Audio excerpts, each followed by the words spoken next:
Hi there. I'm your host, Corinne, and this is Okay, But Are You Good? Where we check in on ourselves on a weekly basis to see how we're doing. Is everyone living their best lives or are we surviving out there? Welcome to December, one of the best months. It's the best month because it's my birthday, it's my husband's birthday, a lot of our friends' birthdays, and it's the end of the year. And I'm so ready for 2026 to be a very good year, and I'm hoping it starts great because the start of this year sucked.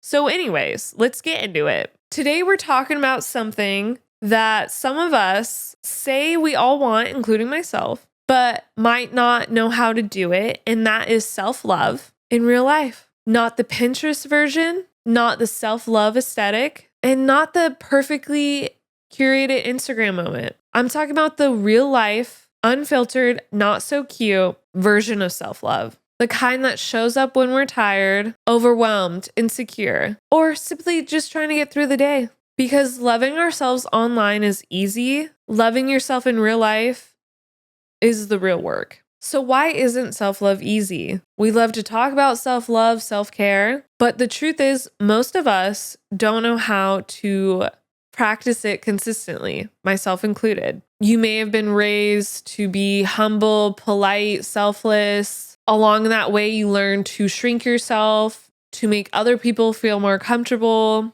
and you learn to celebrate others but critique yourself. If this is something you can relate to, this episode is for you because I can relate to some of those statements I just said. And of course, self-love is going to feel foreign after all that. And of course, it feels uncomfortable. And it could feel like something you have to learn or relearn because self-love isn't supposed to look pretty. It's supposed to feel honest. And honesty with ourselves, that's the hard part. Self-love isn't always picture perfect. It's going to look like taking breaks when you're burnt out, letting yourself rest without guilt, eating actual meals, and not just surviving the day off coffee and water, or just coffee. Setting boundaries you used to avoid, not over-explaining your decisions, being patient with your progress, because we can't be perfect overnight, unfortunately. And lastly, talking to yourself like someone you care about. Ooh,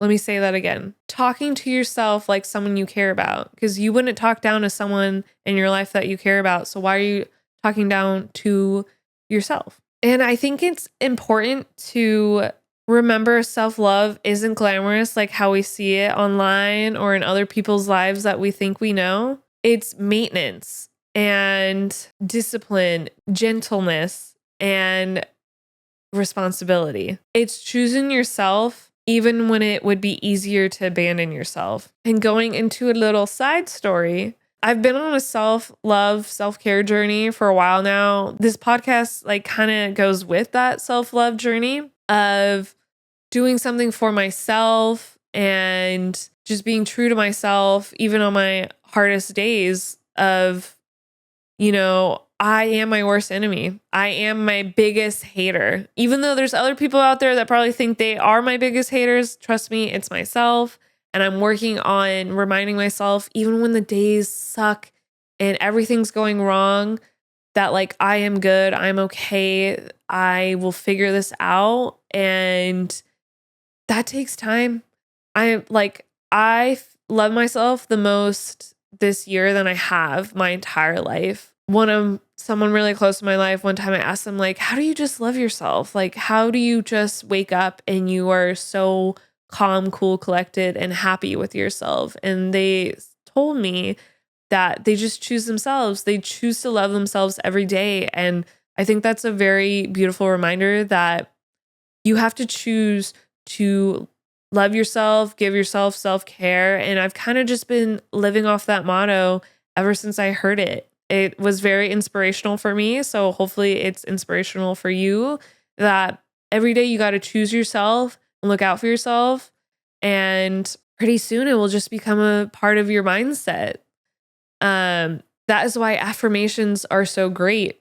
And my best friend, she teaches her kids that they have their affirmations, and I wish that was something I had growing up. I feel like it's more like our generation type thing, or at least That's my experience, but I love that she's doing that. And like, if I ever have kids, I'll probably do that too, because you start from a young age, you're going to keep that mindset. So that's why self-care is such a journey. It's not always going to look Instagram perfect. And on those days that it's not Instagram perfect and it's hard loving yourself, you have to remember to choose yourself, to choose your routine, to choose your schedule, and you'll be able to break through that pattern that is so easy to fall back into of not taking care of yourself. Because self-love is the commitment to not abandon yourself no matter what version of you shows up. So you might ask yourself, how do we start loving ourselves in real life? If you're trying to learn this for the first time or relearn it, here's how you're going to start. 1, talk to yourself kindly. It's so simple. If you wouldn't say it to a friend, don't say it to yourself. Be your own cheerleader, be your own best friend, and you will thrive. 2, set boundaries you've been avoiding because you need to protect your peace even when it disappoints others. There's always going to be someone that is upset with you or mad at you when you're looking out for yourself, but that's their problem. You got to set that boundary and let that negativity go to protect your peace. 3rd, stop criticizing your reflection. Look at yourself with kindness, with softness, not judgment. You have to really appreciate yourself from the inside and the outside and really go out of your way for yourself. Next, start rituals, routines, schedules, whatever you want to call it, that make you feel good, that make you get excited to wake up in the morning. Whether the first thing you do is make that coffee, go for it, babes. Journal, stretch, listen to music. Create a routine that makes you feel good about your day and something you look forward to. Obviously, there's some responsibilities that we might not be excited about, but you got to do. So you just got to romanticize it and do things that ground you and keep you motivated. Lastly, let yourself evolve. Don't cling to old versions of you just because someone else liked them better. People are going to be like, wow, you've changed. Yes, I have, but it's for the better. It's not for the worst. Because people, once you start this full self-love journey, people will see that confidence, that light erupt that wasn't there, or it was so dim you couldn't see it. And that might intimidate some people. And those are the people you set boundaries with. But the people that welcome it, you got to welcome them. Our self-love grows from consistency, not perfection. No one is perfect. Maybe some people, not myself, maybe one day, but things are going to happen.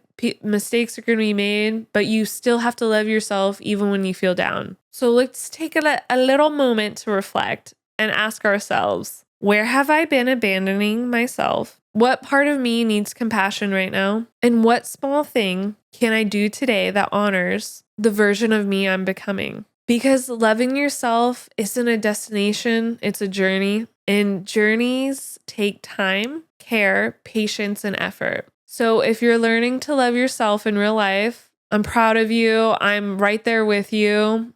And we will figure this out together. Because even trying counts, showing up counts, and the messy parts count.